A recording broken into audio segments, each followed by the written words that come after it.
Hello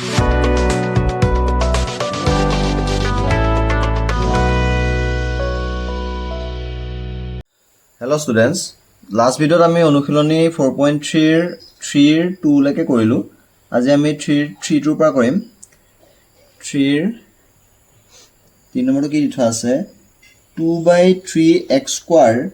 minus 1/3x minus 1 equal to 0 ঠিক আছে না গতিকে আমি প্ৰথমতে গোটেইখিনি লসাগু লম তলত লসাগু 3 হ'ব গতিকে ইয়াত হ'ব 2x square minus x minus 3 গুণ 3 equal to 0 গতিকে 3 টো হিফালে পঠিয়াই দিম গতিকে কিমান হ'ব 2x square minus x minus 3 equal to 0 ঠিক আছে না গতিকে 2 3 গুণ 6 একেটা হ'ব 2 3 গুণ 6 গতিকে 2x square minus 2x plus 2x minus 3x minus 3 equal to 0 কি কইলো minus x আছিল গতিকে 2x minus 3x মানে minus x ঠিক আছে না গতিকে 2x তো কমন ললো x plus 1 minus 3 to common ললো x plus 1 equal to 0 গতিকে 2x minus 3 x plus 1 equal to 0 অর্থাৎ 2x minus 3 equal to 0 বা x plus 1 equal to 0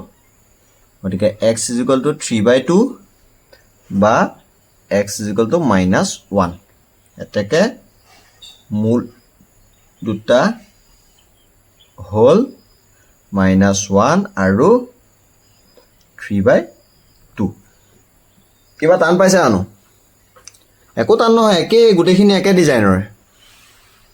ঠিক আছে একেটা নিয়মতে আমি গোটেইখিনি কৰিছো আৰু 4 নম্বৰটো 3 4 টো কি লিখা আছে 2x square plus 1/2 equal to 2x ঠিক আছে না গতিকে ইয়াক আমি প্ৰথম আকৌ একে লসাগু ল'ব লাগিব 2 গতিকে 2 দুগুণ 4 4x square plus 1 equal to 2x ঠিক আছে না 2 টো ইফালে পঠাই দিম 4x square plus 1 equal to 4x 4x তো ইফালে লৈ আহিম গতিকে 4x square minus 4x plus 1 equal to 0 ঠিক আছে গতিকে এটো কি হৈ যাব 4x squared আমি 2x whole square বুলি লিখিব পাৰো minus 2 into 2x into 1 plus 1 equal to 0 ঠিক আছে এটো কি হৈ গ'ল a minus b whole square formula হৈ গ'ল 2x minus 1 whole square equal to 0 হয়নে এটাকে মানে এটো এটাকে দিবা implies 2x minus 1 equal to 0 x equal to কি হ'ব 1 এফালে গুছি যাব 1/2 হৈ যাব গতিকে আমি এ স্কয়াৰত লল নহয় গতিকে কি হ'ব দুটা আমাৰ মানে এটো এনেকুৱা হ'ব অৰ্থাৎ 2x minus 1 equal to 0 বা 2x minus 1 equal to 0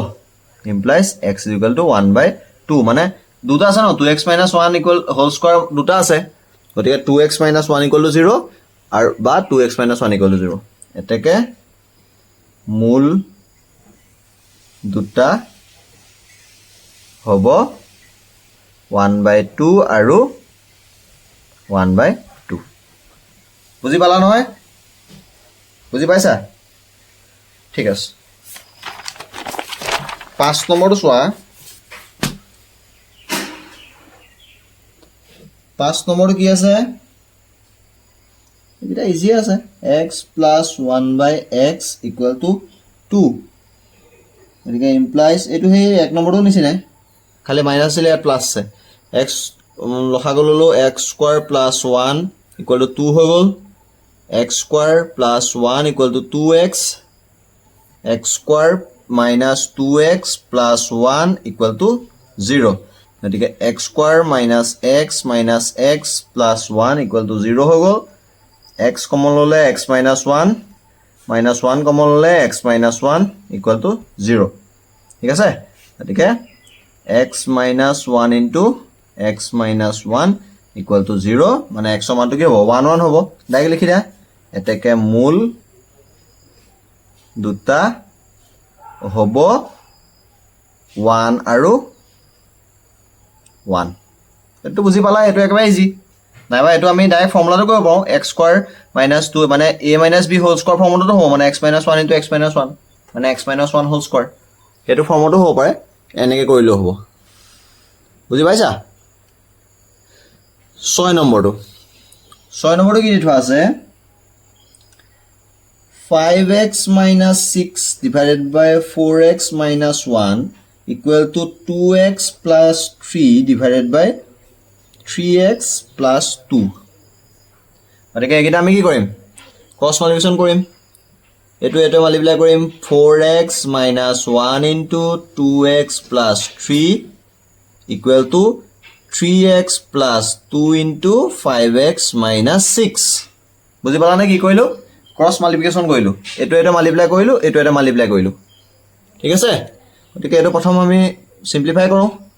4x 2x 4 গুণ 8 8x স্কয়াৰ প্লাস 8 গুণ 12 12x minus 2x minus 3 equal to 5 গুণ 15 15x স্কয়াৰ তাৰ পিছত এটো কি হৈ যাব minus 6 গুণ 18 18x plus 10x minus 6 গুণ 12 12 implies এইটা ইফাল লৈ হা 8x square minus 5x 15x square কিমান হ'ব minus 7x স্কয়াৰ হয় না তাৰ পিছত কি হৈ গল 12x এটো সিঙ্গুলাৰ কৰি ল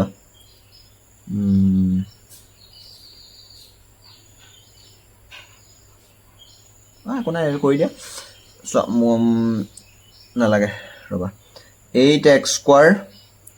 এটো সিঙ্গুলকে কৰি লোৱা বেছি মানে শৰ্ট কৰিবলৈ গলো এক্সামত ভুল হ'বগে 10x minus 3 equal to 15x square minus 18x plus 10x হৈ গলে কিমান হ'ব minus 8x minus 12 এতিয়া আনা 15x square এফালে লৈ আহা তেতে কিমান হৈ যাব 8x square মানে minus 7x square plus 10x minus 8x মানে এফালে গুছি আহিলে এটো plus 8x হৈ যাব মানে plus 18x এটো এফালে গুছি আহিলে প্লাস হৈ যাব গৰিকা minus 3 plus 12 হলে কি হৈ যাব minus plus 9 equal to 0 এদিকে এটো যদি আমি minus 2 উঠাবলৈ চাও তেতিয়া এইগিটাত প্লাস কেটা মাইনাস হৈ যাব গৰিকা 7x স্কয়াৰ minus 18x এটো x স্কয়াৰ নহয় দে x 18x minus 9 equal to 0 এটো কি কৰিলো বুজি পালা নে ফাৰ্স্ট আমি কি কৰিলো আমি ক্ৰস মাল্টিপ্লিকেশন কৰিলো সিম্পলিফাই কৰিলো এফালৰ আমি লেফট হ্যান্ড সাইডৰ কিনে আমি সিম্পলিফাই কৰি ললো ৰাইট হ্যান্ড সাইডৰ সিম্পলিফাই কৰিলো এফালে লৈ আহিলো যিগিটা সিম্বল আছিল এইগিটা সিম্বল অপোজিট হৈ গল আমাৰ যেতিয়া ইকুৱেল চিনৰ এফালে গুছি আহিলে সিম্বল খিনি অপোজিট হৈ গল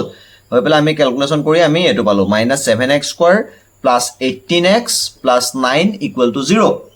আৰু এই মাইনাস x স্কয়াৰটো আগতে মাইনাসটো আছে মাইনাসটো আমি উঠাইলো উঠাই দিয়া কাৰণে এই প্লাস কেটা মাইনাস হৈ গল জানো মানে -1 এটা আমি গুটি কেটালৰ মাল্টিপ্লাই কৰিলো বুজি পালা গতিকে 7x স্কয়াৰ এটো গতিকে ইয়াক আমি কিহেৰে হেৰি কৰিব পাৰিম গতিকে এই দুটা পূৰণ কৰি আমি পালো 63 কিমান হয় 7 9 গুণ 61 আৰু কিমান হ'ব এটাটো আমি প্লাস মাইনাস কৰিলে আমি 18 নাপাও আৰু লাব 21 into 3 এটো কি হৈ যাব এটো পাইটো মাইনাস কৰিলে 18 ওলাই যাব গতিকে 7x square minus 21x plus 3x minus 9 equal to 0 গতিকে 7x to কমন ললে x minus 3 plus 3 to common ললে x minus 3 equal to 0 গতিকে 7x plus 3 into x minus 3 equal to 0 ঠিক আছে না গতিকে অৰ্থাৎ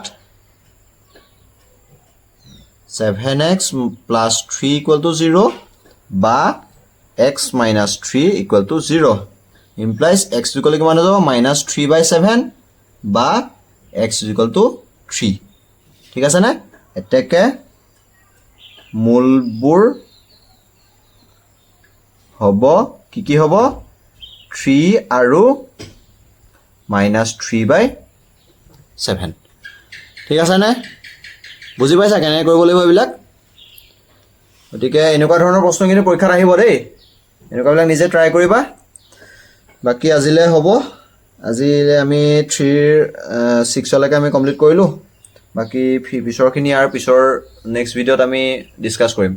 গতিকে এইখিনি কিবা যদি বুজি পোৱা নাই আমাক কমেণ্ট বক্সত জনাবা ঠিক আছে নে হ'ব নিজে ট্ৰাই কৰিবা প্ৰেক্টিছ কৰিবা খালি ঠিক আছে